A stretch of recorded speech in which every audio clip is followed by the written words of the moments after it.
Okay, let's get this show on the road. Back on the saddle. Welcome to the podcast, the Colonel and the Kid podcast. I'm your host, Greg Heitman. And we're back. Today is June 10th, 2026, Wednesday, midweek. Back for another podcast, the Colonel and the Kid. This chapter is going to be the poetry, and this is an amalgamation of a bunch of stuff. So be prepared. Coming up soon. Well, first, I want to talk a little bit about the background here. Of course, the Colonel and Kid podcast is based on my memoir about my grandfather, Lieutenant Colonel Edwin P. Hagen Jr. And he was my maternal grandfather, my mom's dad. So this is a little record, a written record, a video record, and an audio record of my relationship with my grandfather, the Colonel, as people called him. I called him Grandpa. So kind of a little stretch there in the storytelling realm of the Colonel and the Kid. It's more like Grandpa and the Kid, if you want to know the truth. 43 chapters in, the truth's coming out. Could have been the Grandpa and the Kid podcast. I have to Google that afterwards and see if there's actually a podcast about that. That'd be interesting if there was. Especially, it'd be interesting if there was, and it'd be a good thing I didn't try to use that. So, pretty sure there's no Colonel and the Kid other podcasts out there, so I think I have the one and only right now. Pretty sure. I'll double check that too. Who knows? Maybe someone's trying to horn in my territory. But anyway. So the Colonel and the Kid podcast. Yeah, here we are. And I have a video podcast of this on YouTube. The recording goes onto YouTube. It's uploaded. But you're probably just listening. So you can't see my hat. Got the podcast hat on today, finally. Got a little break there.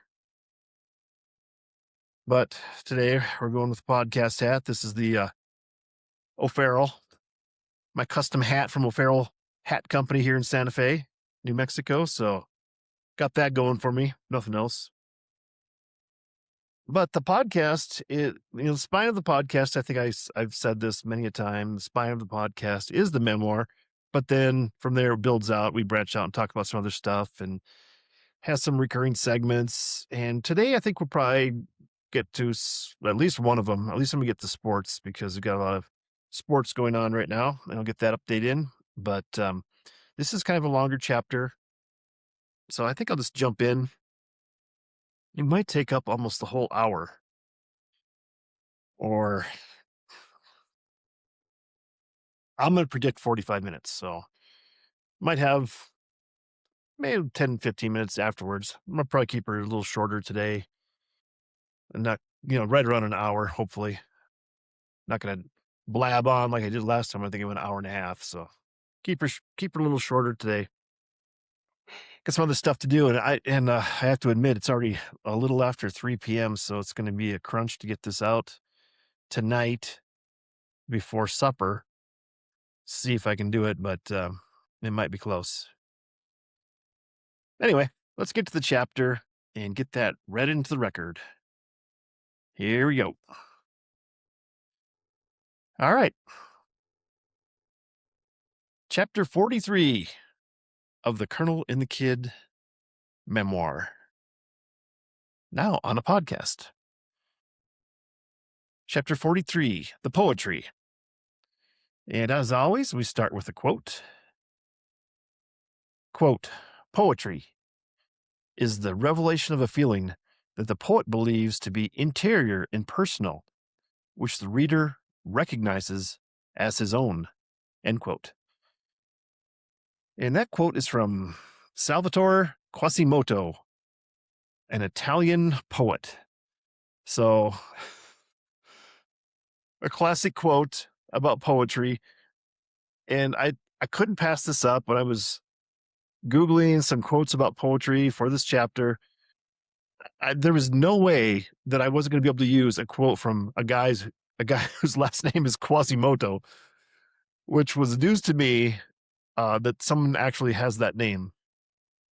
That is a classic name, mostly, I guess, recognized as the Hunchback of Notre Dame. Was his name, Quasimodo, and it's just fascinating to me anyway, as far as that goes. I was looking it up, trying to figure out what that translates to, and I guess it's Latin from newborn babes. I think that's what it is.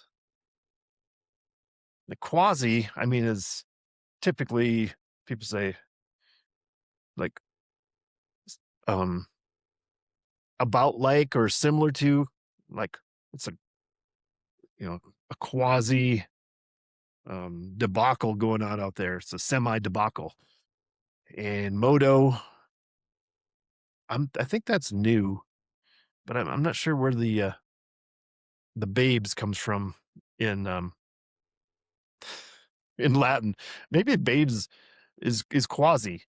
I don't know.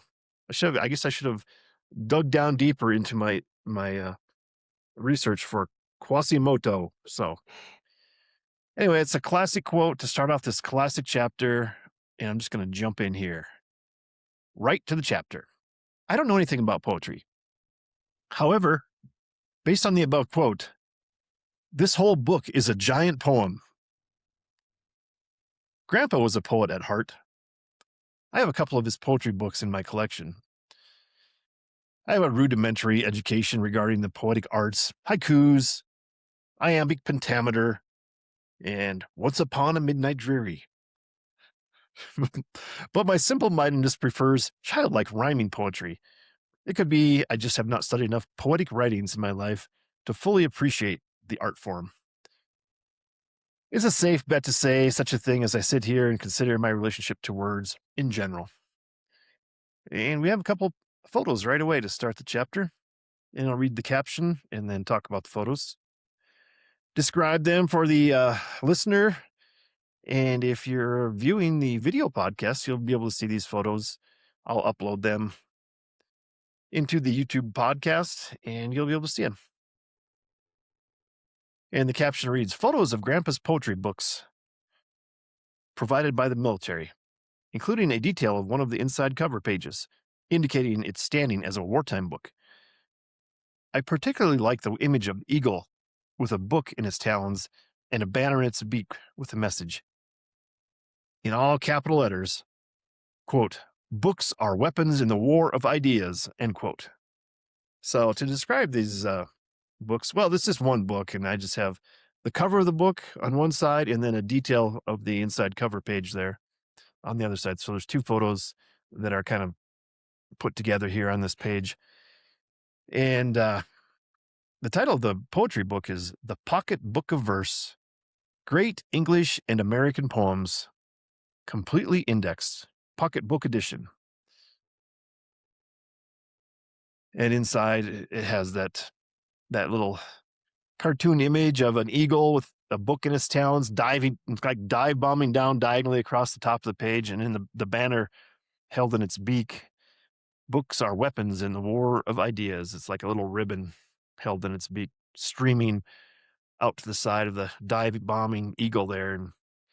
And then there's some writing here. It says, "This is a wartime book. This book, which is produced in full compliance with government's regulations for conserving paper and other essential materials, has been specially edited for pocketbooks and is not available in any other edition."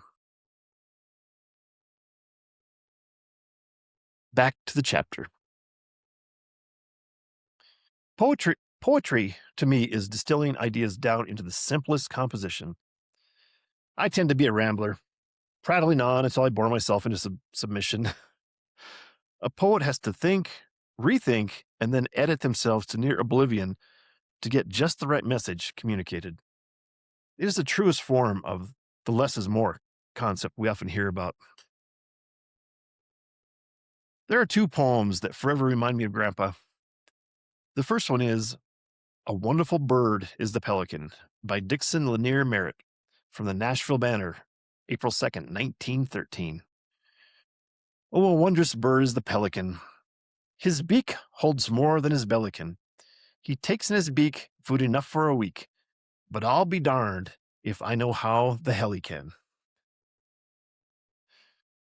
I remember this poem from a South Dakota Conservation Digest magazine from when I was a kid. Grandpa shared the verse with me, and he could recite it like nothing from the top of his head. Me, on the other hand, I cannot memorize something to save my life. I can perform the Pelican poem in my own style that gets the gist across. In fact, I think my modern interpretation has a little more flow, but I can't do it word for word the way the original poet, Mr. Lanier, probably wanted it.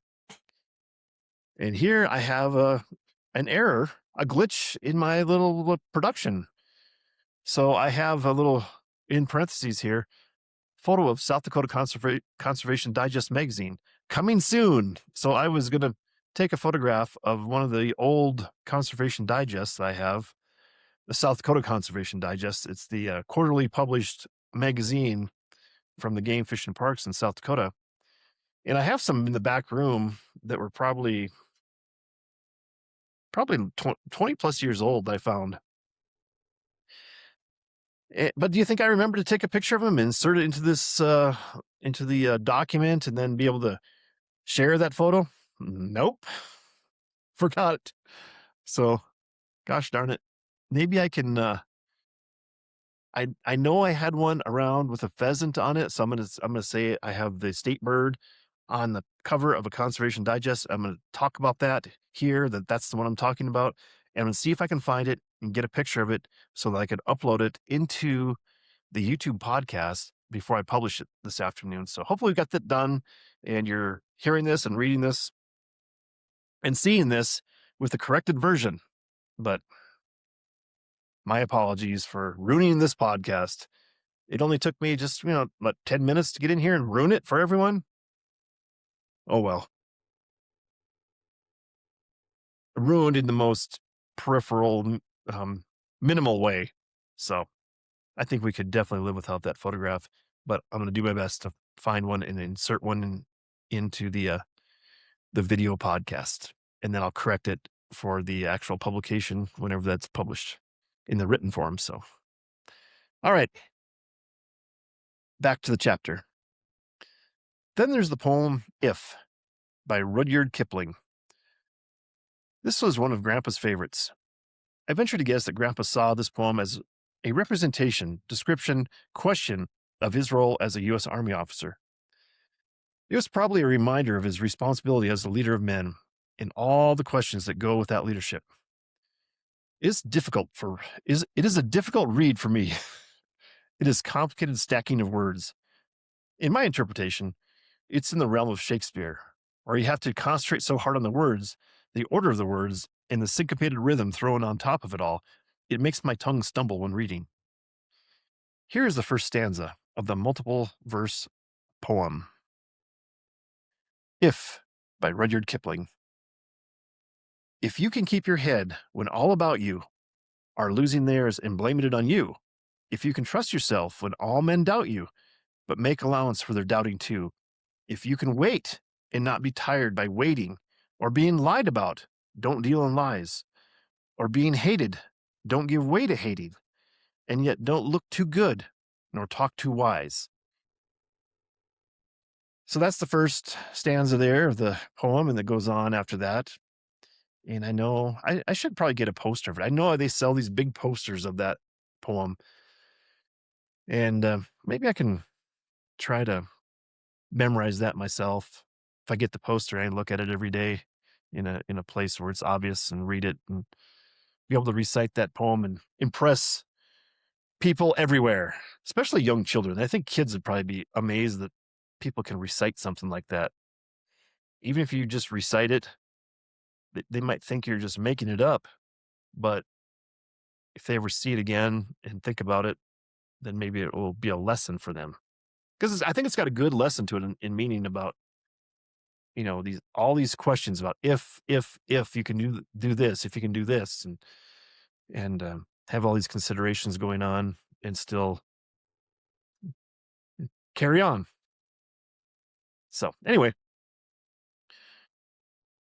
so Rudyard Kipling was an English poet, and I think he was stationed in India for a lot of his life, as India was a colony of Great Britain way back when, and great writer, Rudyard Kipling. So got this poem, and as we'll learn about when we continue the chapter here, we'll talk about Rudyard Kipling some more. So back to the chapter. Rudyard Kipling means a lot to me in the form of the animated movie Rikki Tikki Tavi. This was a 1975 movie based on the short story from Kipling. I loved cartoons as a kid and still do. There's something about the simplistic animation that fascinates me.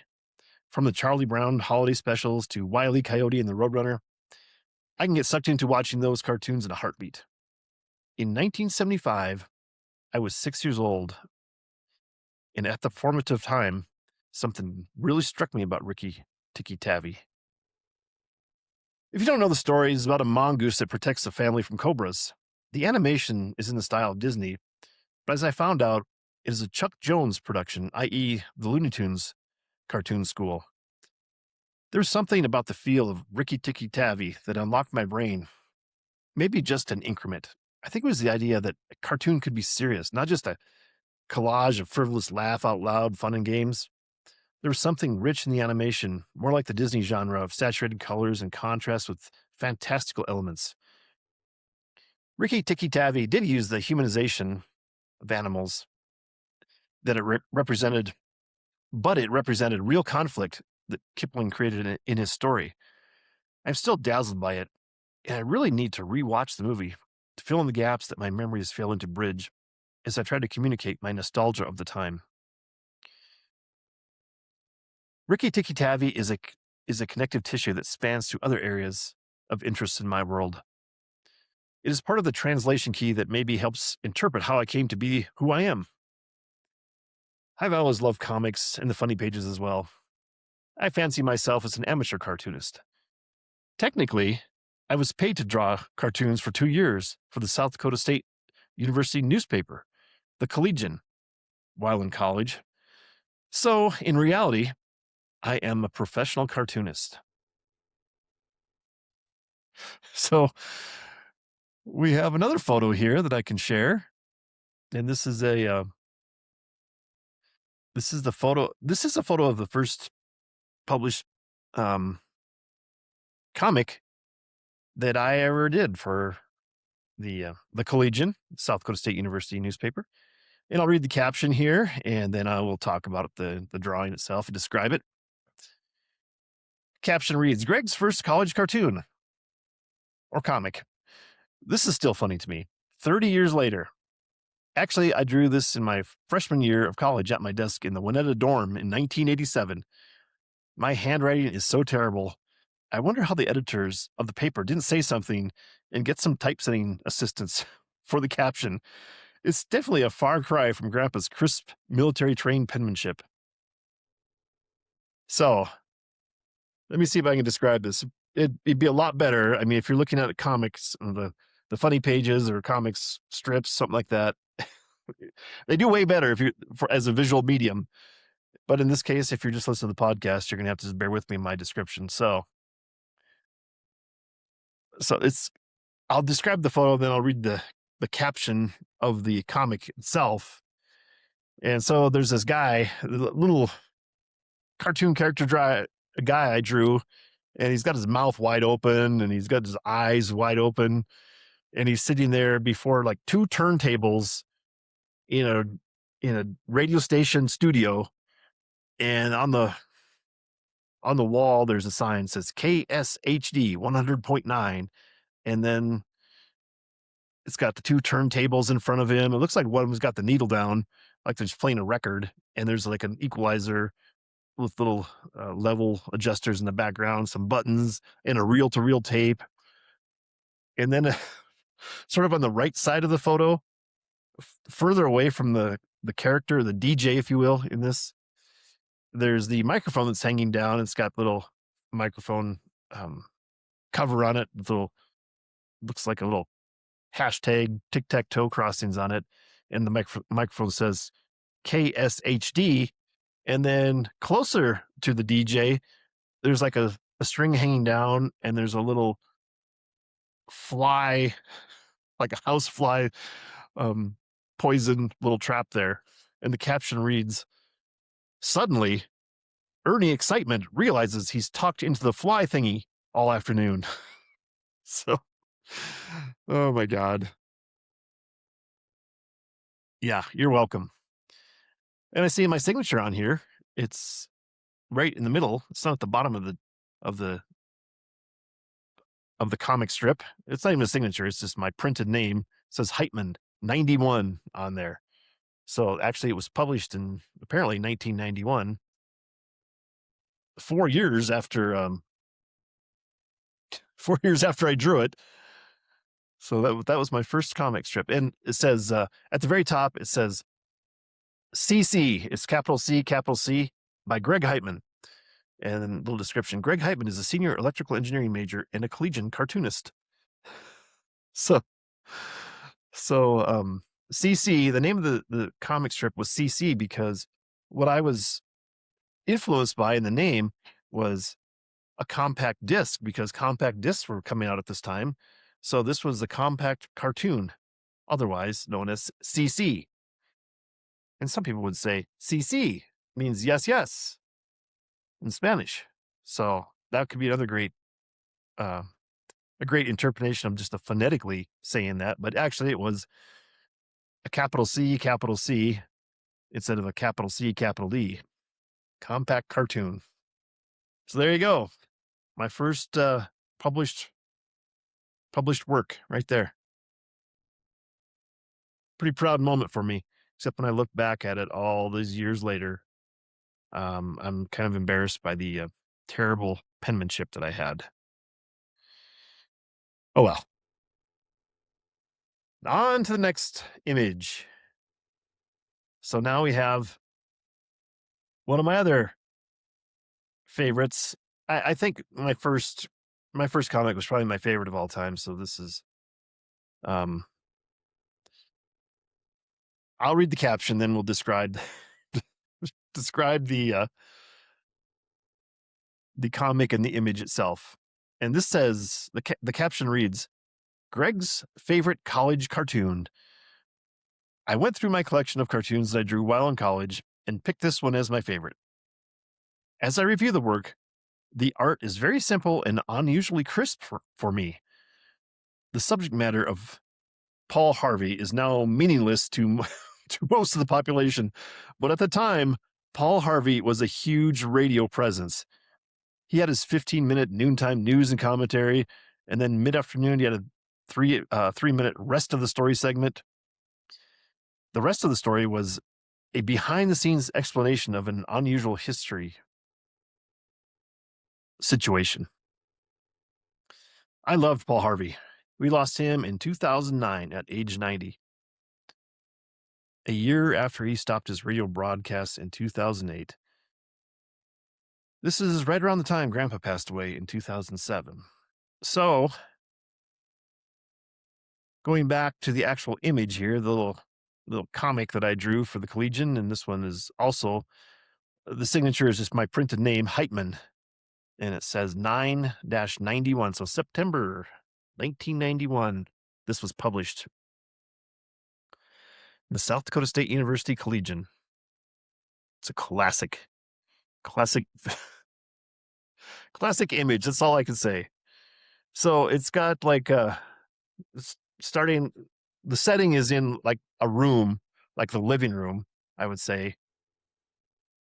And there's like a woman with kind of like a poofy hair and a dress with frilly sleeves and frilly neck, and she's standing with her hands on her hips, looking kind of just not frowning, just a I guess a expressionless look on her face, mouth just square. And there's a little end table that's empty. You can see it's got some very fine drawing. It's got some fine club feet on there. It's kind of a low end table. And next to the end table, there's a baseball. And next to the baseball, there's a lamp that's broken and it's still plugged in. And you can see the cord kind of winding back to the wall. And next to the broken lamp is a child and he's wearing like the old shirt with the dark sleeves, but it's like a white shirt, and he's got white pants with the cuffs rolled up, and wearing like high top Converse shoes. It looks like, but one of the shoes is untied, and he's got one bat that he's leaning on, kind of the bat's on the ground, and he's got one hand up in the air, and he's saying, "And now the rest of the story." And the caption is a young Paul Harvey, because because at the time this was a very timely comic strip, and it was kind of an homage to Paul Harvey as a young boy explaining to his mother what had happened and how the lamp became to be broken, and we joined the conversation. Dot dot dot. And now the rest of the story. So that is the best I can do for the description. For the visual, go to YouTube video and you can look at the comic itself. High quality penmanship on this one. I did a lot better with the caption and the actual blurb, the the speaking blurb above the head of the comic book character. Oh, I should say he's all young Paul Harvey's wearing a baseball cap. So it's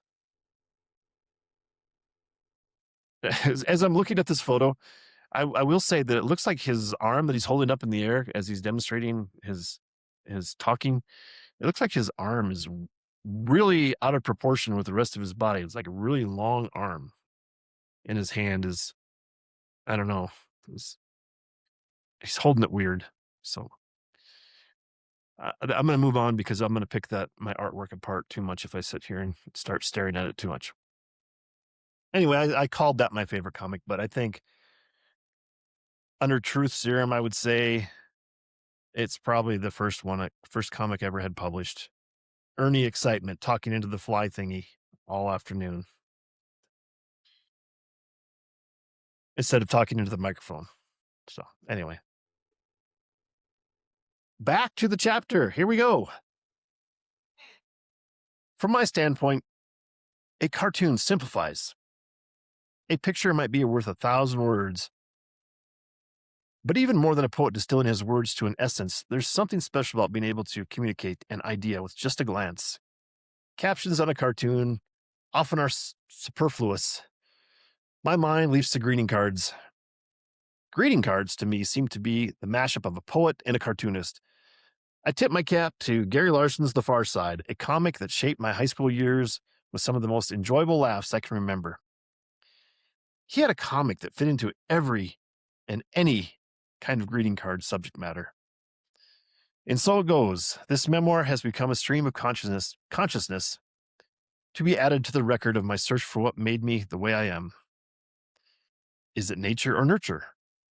It doesn't matter. You can't unring the bell. You are who you are. This is my journey, an attempt to maybe understand why I am this way. It is a search for enlightenment. I am in no way trying to find out what happened to me and then attempt to correct something and hope that I'll be, quote, fixed. What is there to fix? I don't have a problem with who I am. I'd like to know more about the why part of who I am.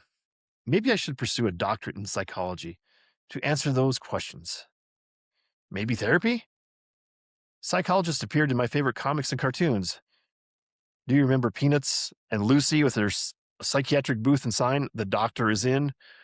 Then there was Looney Tunes reference where the two kids were shown watching Wile E. Coyote and the Roadrunner, and they discuss psychiatry. And I add parenthetically here that I remember the little kid saying psychiatry. He was pronouncing the P in psychiatry, and he would say it over and over. Psychiatry. Maybe I'm going to be a psychiatrist when I'm an adult. Anyway, I digress. Back to the chapter. Where does each individual fit into the world? I have concluded that enlightenment lies in your satisfaction of being. Everything is so relative. So you, as a person, are constantly comparing yourself to others, and others compare you to themselves and those that are around them. It's a giant carousel of comparison. Petty jealousies crop up. That demon, envy, eats into your self-esteem, and you are insecure. Enlightenment is there. If you can filter out of your mind worrying so much about what others think, you can focus on yourself and what brings you joy. It's another reminder of my personal responsibility. I always fall back to the example of the oxygen mask on an airplane. If the cabin loses pressure, get your mask on first, then help others. Make yourself happy first, then you can make others happy. It sounds selfish, but is it? What do oxygen masks and envy have to do with each other? I don't know, but they ended up together in this chapter about poetry. Life is a dichotomy. Dichotomy is a favorite word of mine. Dichotomy is a contrast, a contradiction, a clash. I bet Grandpa would agree with me that dichotomy is a great word. I don't know if any writings by Grandpa still exist, but he truly was a poet. And we have another photo here, another image, and I'll read the caption, then talk about it. The caption reads, Grandpa was a man of letters. I had to include another book salvaged from his collection. This one, also an Armed Services edition, similar to the poetry book. I can't help but think this book was special, being saved all these years after World War II and winding up in my hands. I haven't read it yet, but I plan on it. After all, if the U.S. military thought it was good enough for their distribution, it's good enough for me. So the picture, it's a book. It's a photo of the book, and it's mind blowing because I have a photo of this book, and on the cover of this book is an image of another book. So the book is called Barren Ground, a novel by Ellen Glasgow. And it says Overseas Edition for the Armed Forces. Distributed by the Special Services Division, ASF, for the Army and by the Bureau of Naval Personnel for the Navy, U.S. government property. Not for sale. Published by Editions for the Armed Services, a non-profit organization. And it's kind of blurry there. I can't read it. Published books in wartime? Okay, I don't know. So then on the cover, that's sort of on the bigger letters on the cover, and then there's like a black and white picture of the Ellen Glasgow Barren Ground book on it, and it says Armed Services Edition. This is the complete book, not a digest. So very interesting to me, and the book is well worn, and color is okay, but it's kind of crumpled, a little wrinkled here and there, and looks like the binding's a little bit failing.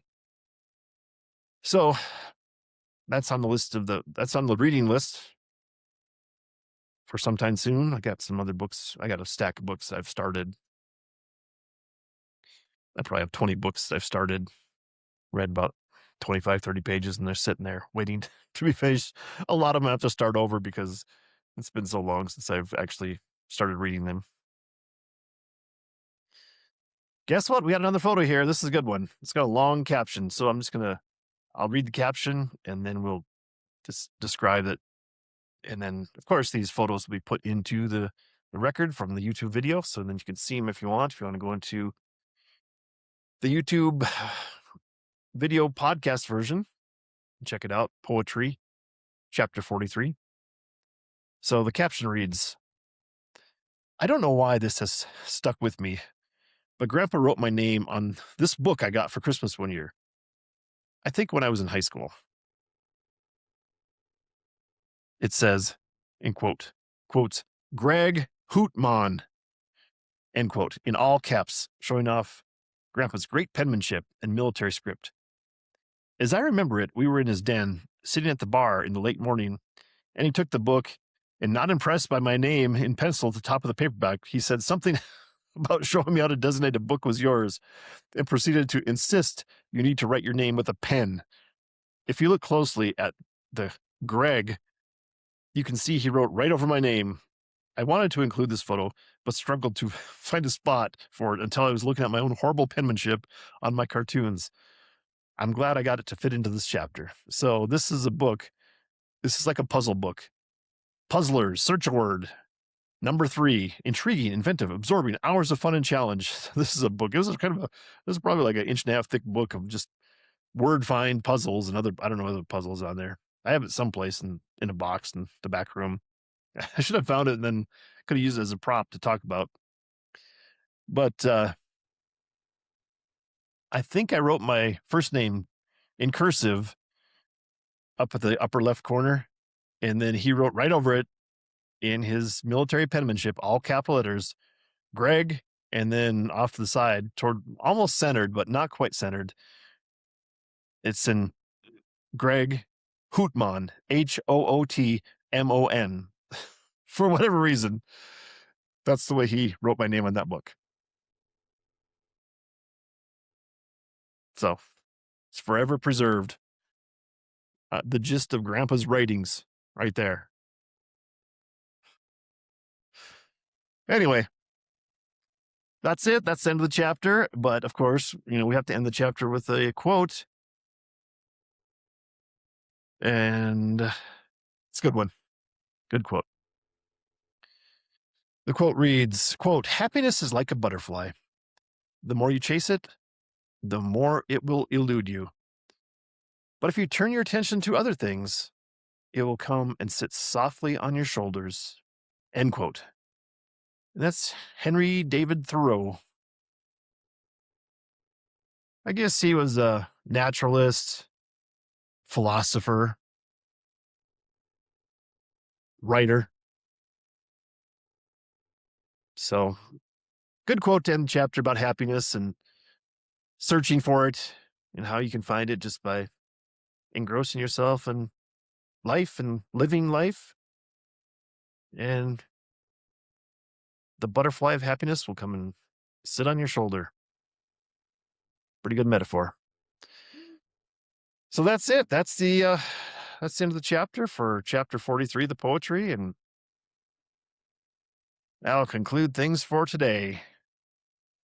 I got plenty of time. Got 37 minutes in. 23 more minutes before we're at an hour, so I'm going to try to get in some sports talk. And corrections first. And I guess I always say that if you're just here to hear the chapter, then you can drop off and we can go on without you, and we can talk some sports and some other segments today. Maybe not too much, maybe not too many things. We got to concentrate on the sports here for a moment, because we have, guess what? We have the Twins update, and that is sponsored by, of course, Teener Baseball. Teener Baseball, a book by Gregory L. Heitman. As you can see, I'm holding up the book, and in the background, the poster's still up. Still glad I have that up. I guess maybe I'll just leave that up the whole season for the Minnesota Twins so we can reference this. And sponsorship for the update on the Minnesota Twins, the team that I call my team to cheer for the time being. Probably going to go out, get a new team eventually.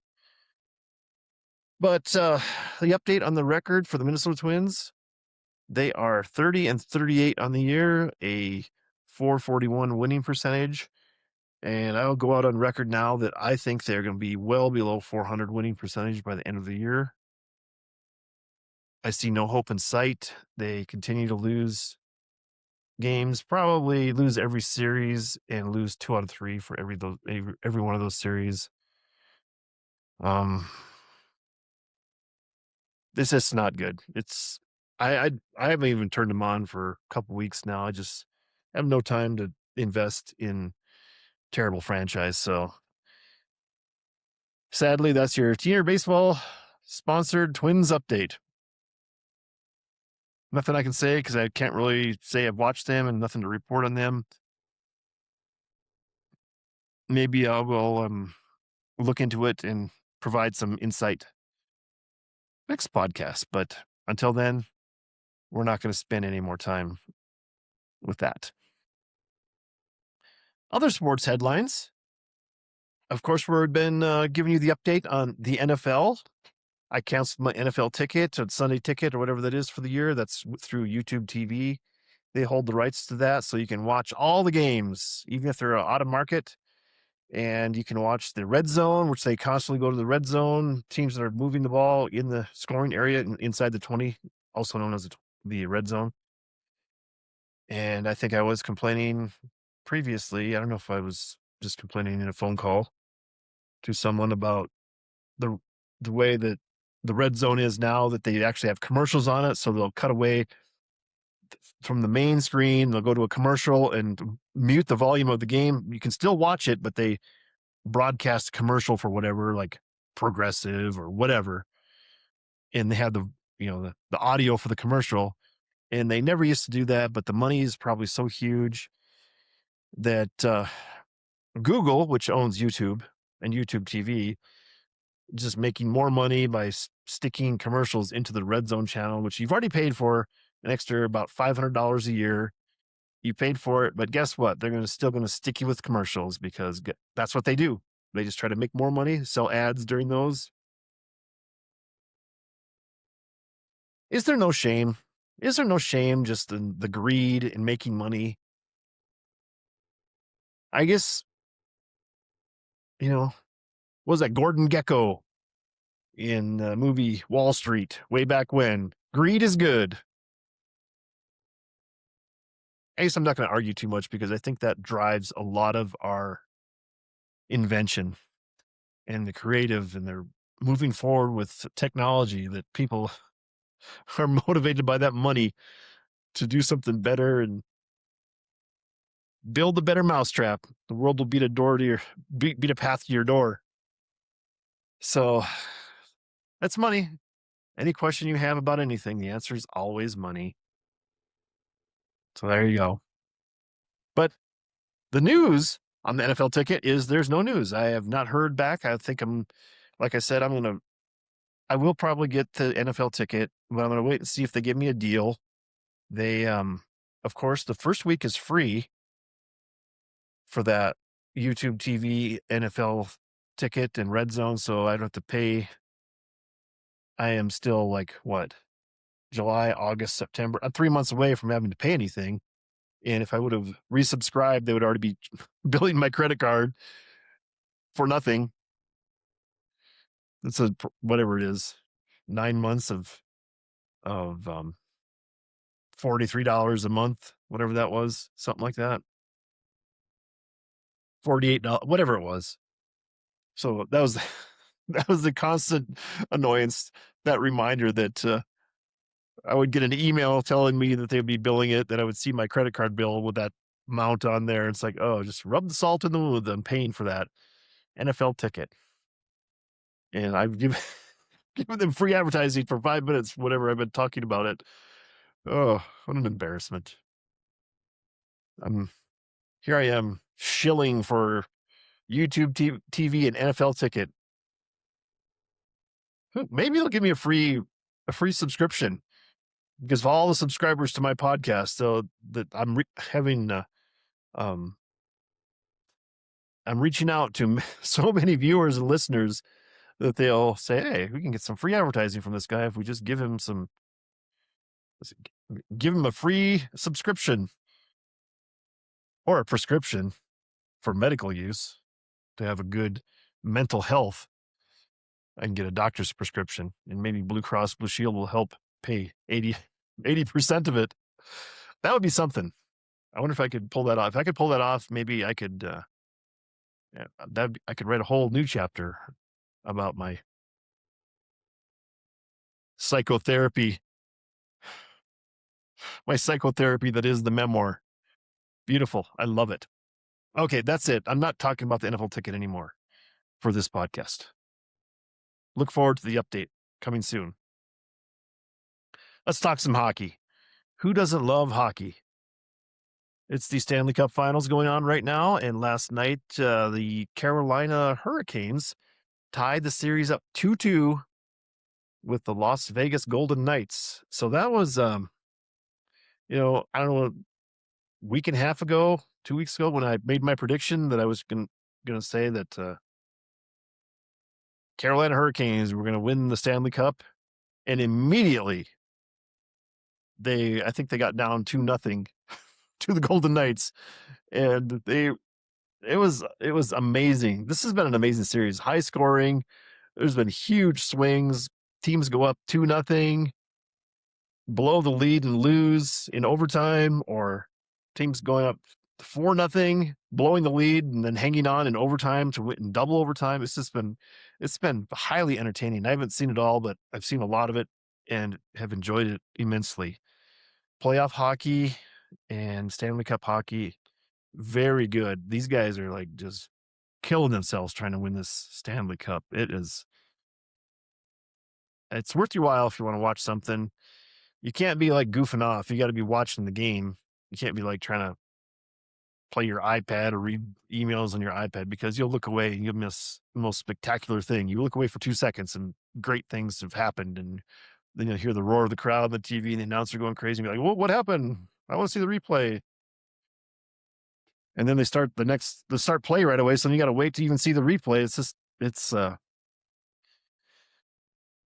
It's good. I recommend NHL hockey playoff. So I don't know. I guess given the chance to redo my prediction, I'm sticking with Carolina. I'm not wishy-washy on this. Carolina, I think they're going to win it. They're going to somehow manage to pull it out. Now it's 2-2. Best of three. They got 2 of these 3 games at home, so they got a chance. They got some momentum. Carolina won last night 5-3, and it was the first time that it was more than 1 goal win by either team. So maybe Carolina will get some momentum here and keep watching it. Anyway, on to the NBA Finals. I know no one wants to hear about the NBA Finals except me, so I'm going to tell myself and give a summary of what's going on, because tonight is Game 4, following the hockey Game 4. So tonight we have San Antonio playing in New York against the New York Knickerbockers, San Antonio Spurs. And I had predicted the Knicks winning this. It looked like an obvious sweep. Spurs lost both games at home, the close games, but they just blew it. They blew it. They just totally choked, I thought. At home, they got down 0-2, and Game 3 in Madison Square Garden, President Trump showed up, all the celebrities. It was just their cameramen were falling all over themselves to get celebrities on camera during the pregame and during the game. And the Knicks, of course, choked, had a chance to go up 3-0 and maybe go for the sweep, but they blew it. And they allowed the Spurs to crack that door open just a bit. So it's 2-1 in Game 4 tonight. If the Spurs win this game, going back to San Antonio tied at 2, I think if that happens, I might be changing my pick for the championship.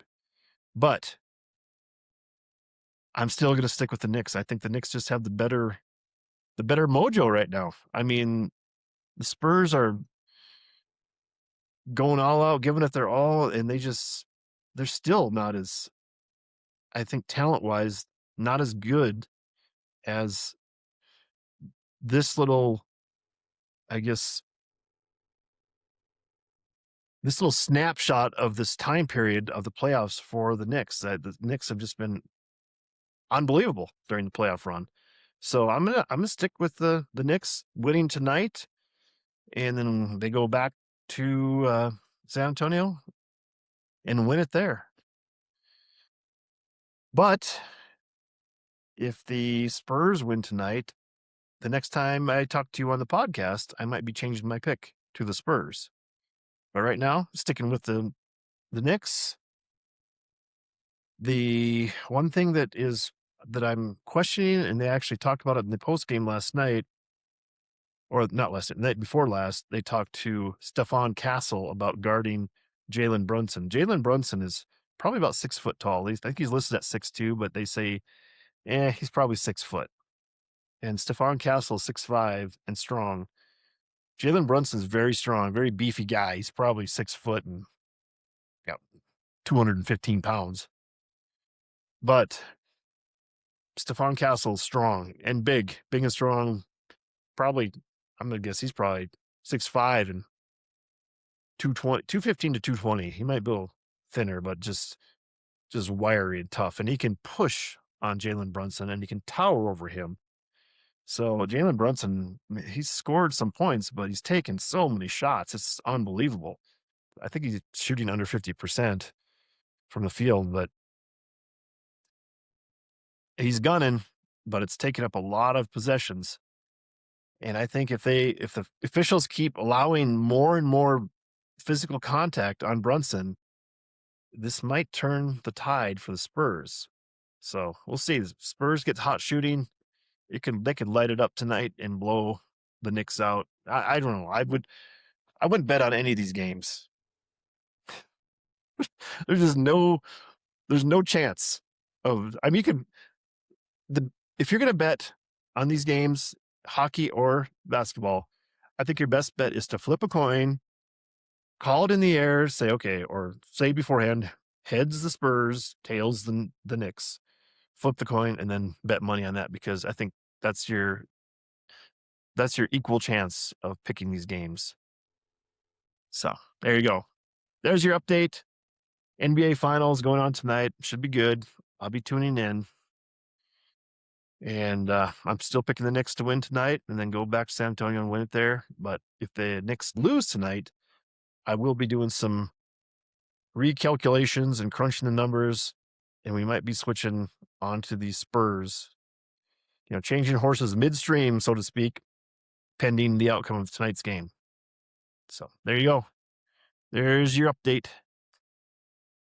Your update for sports. So, big news. Kellen, big news at 10. I don't have any big news. No big news lately. Nothing to share. No house update. No Elephant Butte house.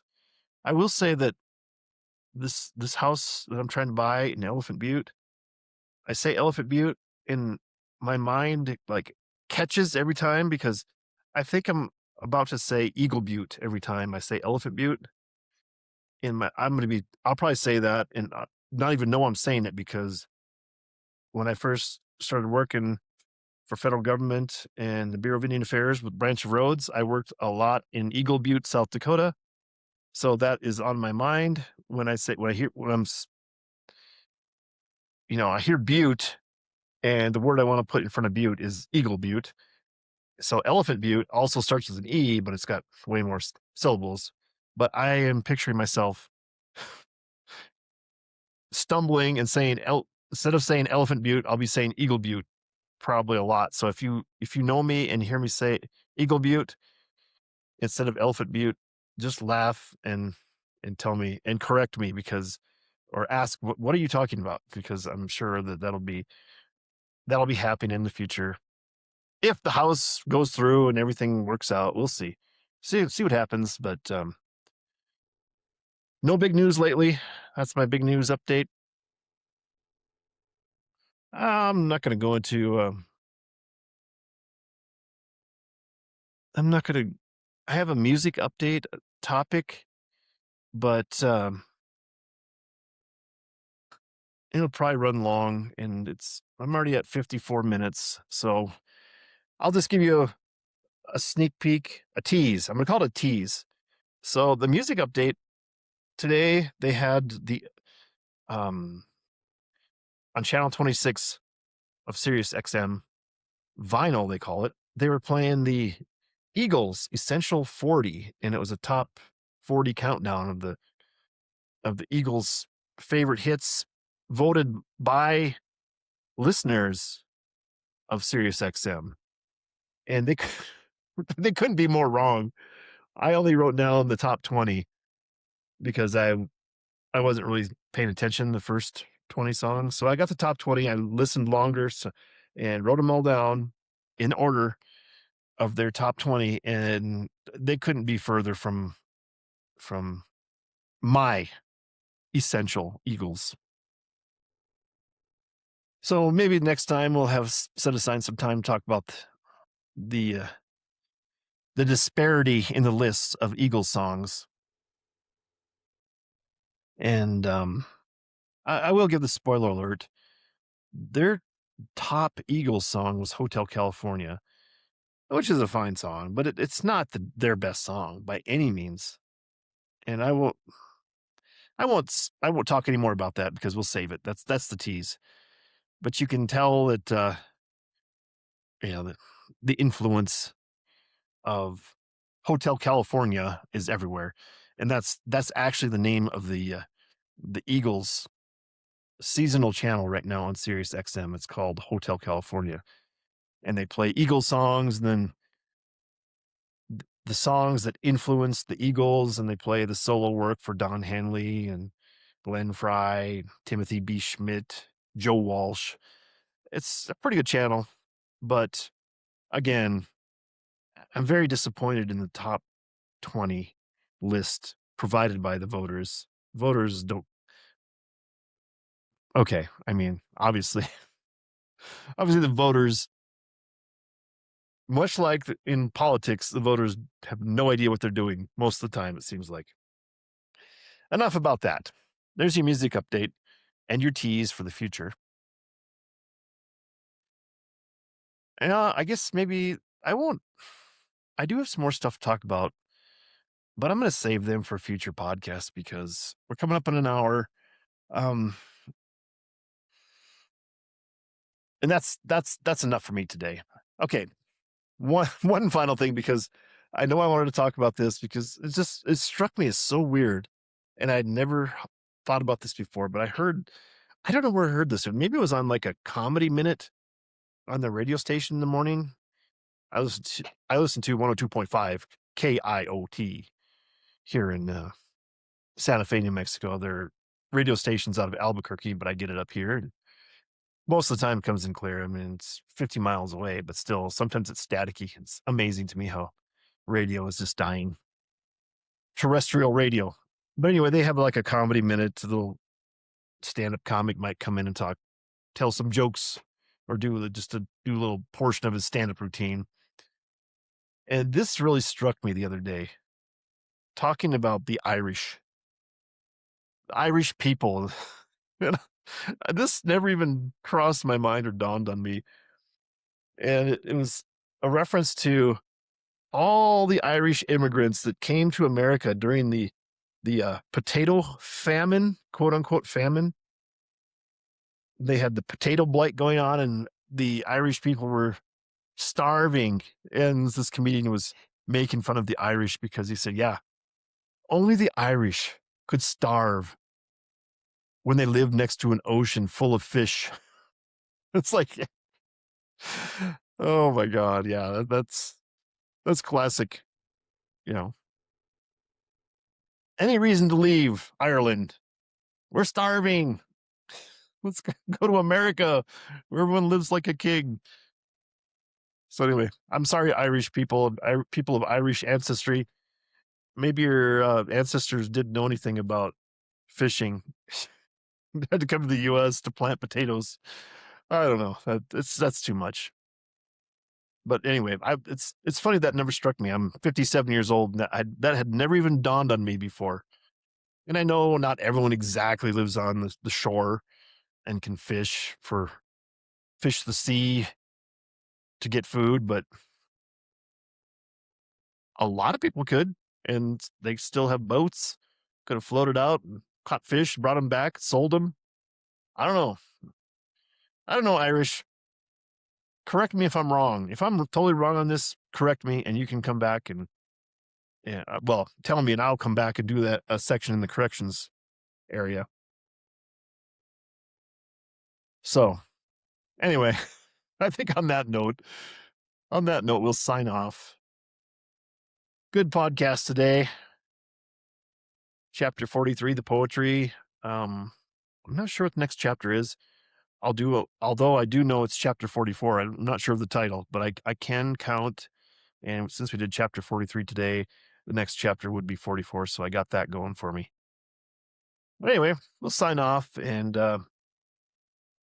as usual, we go with the 3 Bs: be assertive, be positive, be proactive, get out there, take action, make it happen. You take the action, and we don't say goodbye. We say, see you later. And I leave you with this: knock and the door will be open to you. Seek and you will find. Ask and you shall be given. That's it. Thanks for joining the podcast today. And as always, see you later.